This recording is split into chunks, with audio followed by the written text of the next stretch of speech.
സനദ് പറഞ്ഞാൽ ഒരു ഹദീസ് റിപ്പോർട്ട് ചെയ്യുന്ന ഒരാളിലേക്ക് എത്തുന്ന ഒരു അവലംബം, അതിൻ്റെ പരമ്പര. ഒരു ഹദീസിന് 2 പാർട്ടാണ് ഇപ്പം ഇന്നുണ്ടാവുക.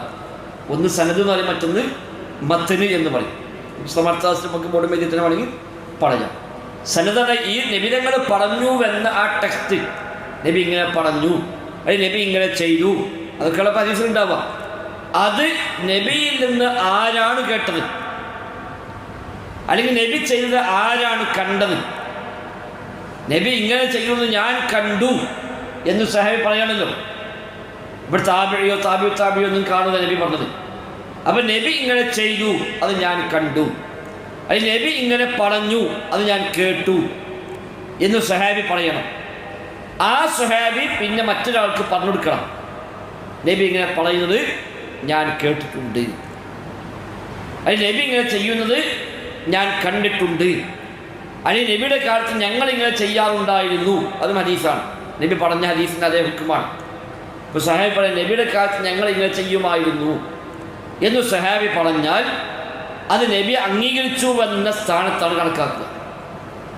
കാരണം നബിയുടെ കാലത്ത് ചെയ്യാറുണ്ടായിരുന്നു എന്ന് പറയുമ്പോൾ അർത്ഥം എന്താണ്? നബി അറിഞ്ഞുകൊണ്ട് തന്നെ ചെയ്തു എന്നാണ്, അല്ലെങ്കിൽ പറയേണ്ട ആവശ്യമില്ലല്ലോ. നബിയുടെ കാലത്ത് ഞങ്ങൾ ഇങ്ങനെ ചെയ്യുമായിരുന്നു എന്ന് പറയുമ്പോൾ അതിനർത്ഥം നബി അറിഞ്ഞുകൊണ്ട് തന്നെയാണ് ഞങ്ങൾ ചെയ്തത്, ഇത് നബി അങ്ങോട്ട് പാടില്ല എന്ന് അന്ന് പറഞ്ഞിട്ടില്ല. അഥവാ നബി അത് അനുവാദം നൽകി, മൗനാനുവാദമെങ്കിലും നൽകി. അപ്പം നബി ഞങ്ങൾ അംഗീകരിച്ചു എന്ന് തത്വത്തിൽ വന്നു. അപ്പോൾ സഹാബി പറയാൻ നബിയുടെ കാലത്ത് ഞങ്ങൾ ഇങ്ങനെ ചെയ്യുമായിരുന്നു എന്ന് പറഞ്ഞാൽ നബിതങ്ങൾ പറഞ്ഞതിൻ്റെ അതേ നിലവാരം അതിന് കൊടുക്കും. അല്ലെങ്കിൽ സുന്നത്തിൽ ഉള്ളത് ഇങ്ങനെയാകുന്നു എന്ന് സഹാബി പറഞ്ഞാൽ അവിടെ സുന്നത്താണ് എന്താണ്? നബിയുടെ സുന്നത്താണ്.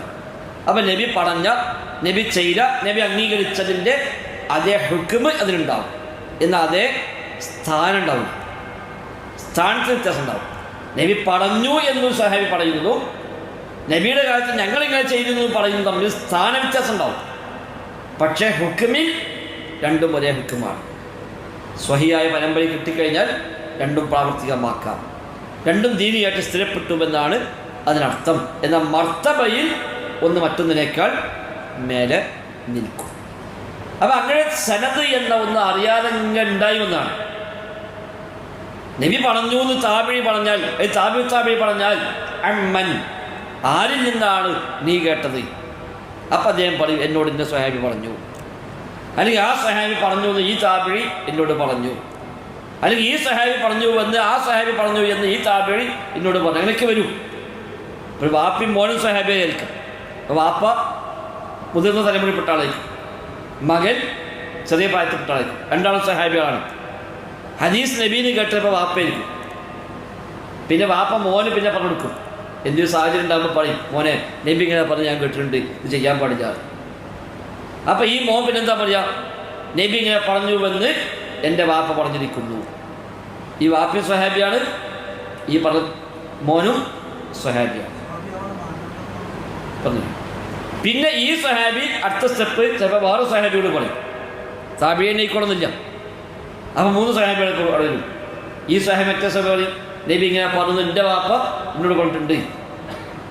അപ്പം ഇദ്ദേഹത്തിൽ നിന്ന് മറ്റേ സ്വഹാബിയിൽ കേട്ടു. പിന്നെ ആ സ്വഹാബിയിൽ കഴിഞ്ഞപ്പോൾ താബിഴിയോടെ മറ്റോ പറയുക. അപ്പോൾ അദ്ദേഹം എന്താ പറയുക? നബി തങ്ങൾ പറഞ്ഞു വന്ന്, ഉമർ ഖത്താബ് പറഞ്ഞു വന്ന് അബ്ദുല്ലാഹ് ബിൻ ഉമർ എന്നോട് പറഞ്ഞിട്ടുണ്ട്. അപ്പം 3 സ്വഹാബിയുടെ വന്നു. 4-മത്താണ് താബിഴിയിലേക്ക് പോകുന്നത്. ഇതാണ് പരമ്പര, സനദ്. അപ്പം സനദ് എന്ന ഒന്നിങ്ങനെ